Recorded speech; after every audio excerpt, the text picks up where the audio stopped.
Ever get that feeling, that little thrill when you're digging into something complex, piecing together clues, and suddenly this really, really chilling picture starts to form?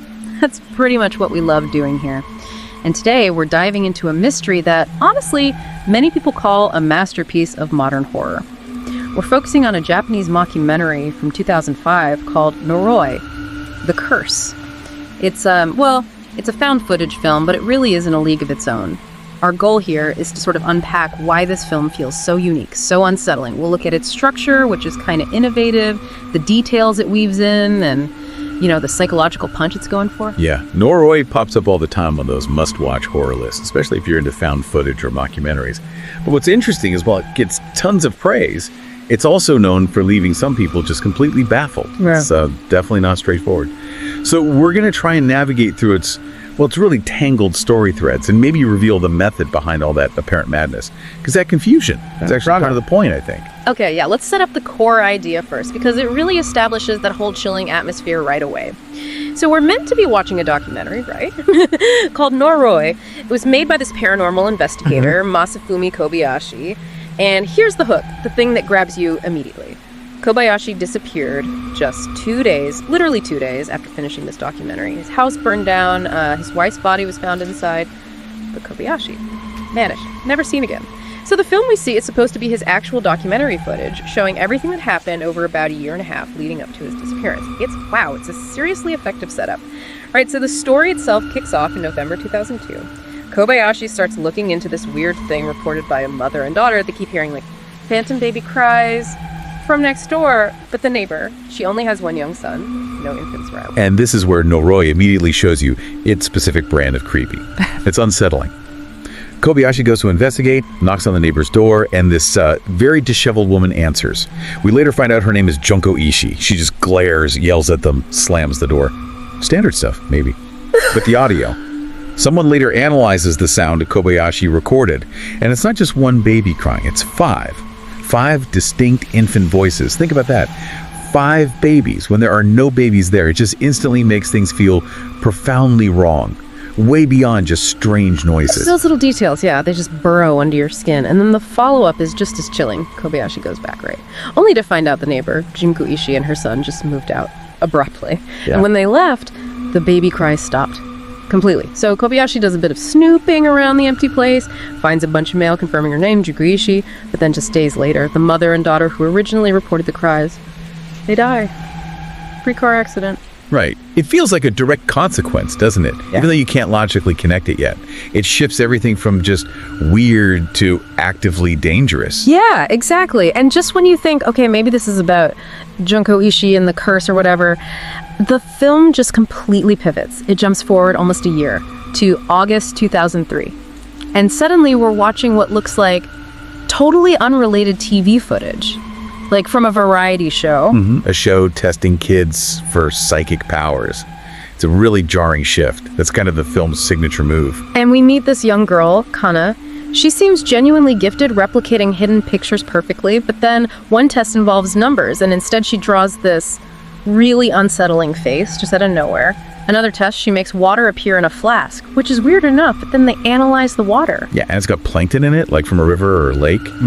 And even weirder, strands of hair, possibly newborn hair. The details just keep piling up, each one stranger than the last. You're just thinking, what is going on? And what's so clever here is how grounded these supernatural bits feel.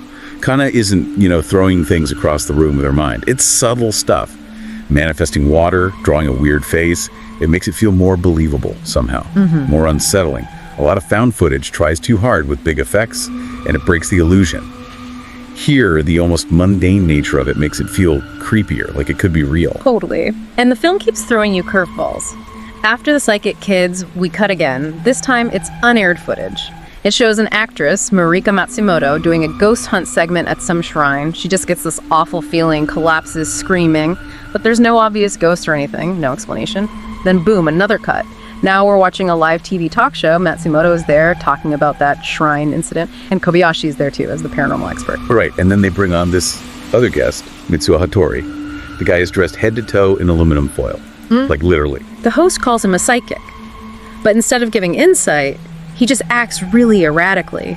And then he lunges at Matsumoto, yelling about pigeons.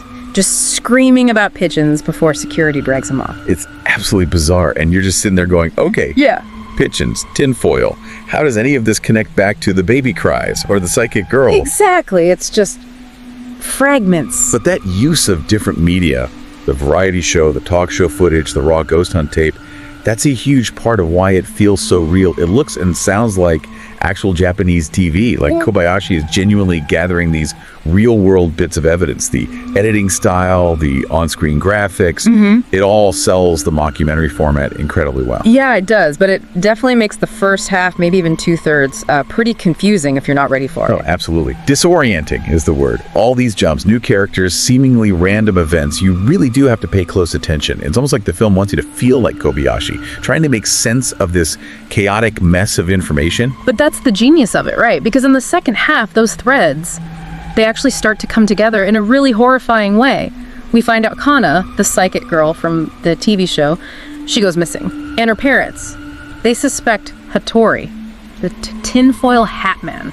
And when confronted, Hatori has this complete meltdown, just hysterical. And in the middle of it, he blurts out this word, Kagutaba, a word we haven't heard before. Right, and that's a huge turning point because almost at the same time, the actress Matsumoto contacts Kobayashi again.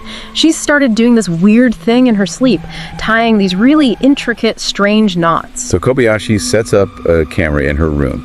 And what does he capture on the audio while she's asleep? A voice. A disembodied voice, just eerily saying that exact same word. Kagutaba. Suddenly, that word links Hatori, the disturbed psychic, and Matsumoto, the actress plagued by knots. These random threads are pulled together. Yeah, it's a proper aha moment, or maybe an oh no moment. So Kagutaba, Kobayashi digs into it, and he discovers it's not just a random word. It's the name of a demon. Or maybe something else, some kind of powerful entity. Apparently, this Kagutaba was used like a weapon by people in this village that got flooded when they built a dam back in the 70s. That's a forgotten history connection. And this entity, Kagutaba, it supposedly went rogue, became uncontrollable. The villagers had to perform these intense rituals to try and pacify it, keep it contained. So we're dealing with something ancient here, something tied to this submerged village and its dark past. Exactly. Not just a simple haunting. And here's the kicker, the real full circle moment that ties it all back. Kobayashi finds out the priest who led those rituals. Yeah. His name was Ishii, and his daughter.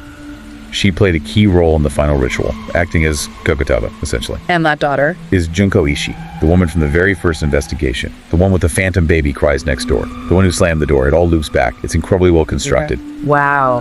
Yeah, when that connection hits, it's deeply unsettling, and maybe the most disturbing part. The film delivers on its initial promise. You watch Kobayashi unravel all this for 2 hours, and then he vanishes. Just like the intro said, his fate. Completely unknown, it just leaves you with this heavy, lingering sense of dread. No neat wrap-up for him. It really is a unique experience, Noroi. The editing style, it's deliberately chaotic, non-linear sometimes. It mimics how a real documentary filmmaker might struggle to piece together a sprawling, confusing investigation from all these different sources. Yeah, using the TV clips, the interviews, even little details from those sources feel so authentic. Absolutely. That authenticity is key. The Japanese TV segments feel spot on, and unlike a lot of found footage, it's incredibly restrained with special effects. Yeah. Which paradoxically makes it more disturbing, I think. It feels grounded. And there are 0 jump scares, right? Not a single one. Nope. It's all about that slow burn, that creepy feeling that you're witnessing something ancient, unnatural, something you really shouldn't be seeing. The camera just observes, helpless. That builds the dread. It definitely taps into that cosmic horror vibe for a lot of people. You know, encountering something so vast and incomprehensible that humans are just insignificant, powerless. It gives you just enough answers about the people involved, but the actual thing, Kagutaba, its true nature, stays mysterious, which is terrifying in itself. Totally. But, horror is subjective. We have to remember that.